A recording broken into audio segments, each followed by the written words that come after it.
السلام عليكم ورحمة الله تعالى وبركاته. أهلا بكم إلى هذا اللقاء. اضطراب جوي كان نشيط الفعالية خاصة المناطق الشرقية بأمطار كانت معتبرة. على سبيل المثال سجلنا 29 ملم وهذا بولاية جيجل. دائما تيارات غربية مضطربة على حوض المتوسط. سلسلة من الاضطرابات الجوية تتوالى على المناطق الشمالية خاصة الشرقية.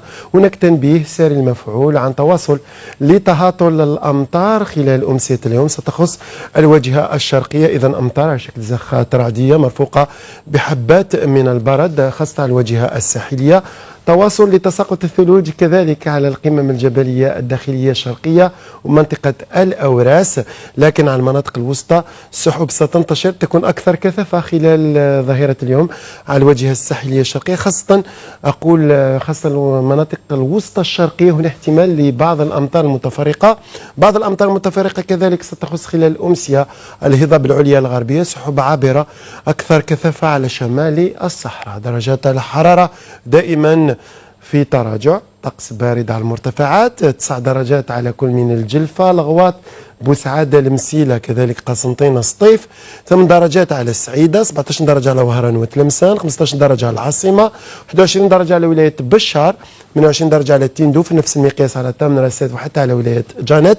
ترتفع لتقارب 37 درجة على أقصى الجنوب. أما خلال الليل دائما درجة حرارة منخفضة تقريبا على كافة المناطق الشمالية.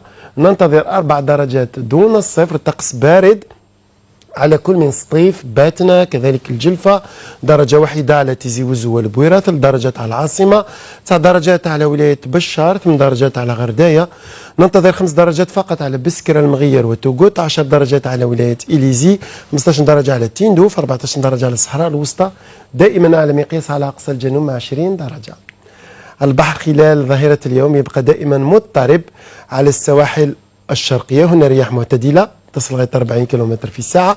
بينما بحر من هادئ إلى قليل اضطراب على كل من السواحل الوسطى والسواحل الغربية. رياح ضعيفة لن تتعدى 30 كم في الساعة.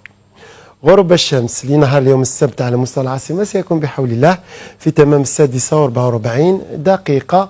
وللتواصل معنا عن أحوال الطقس مواقع الأرصاد الجو الجزائرية في الخدمة. أشكركم على المتابعة. صحة فطوركم والسلام عليكم.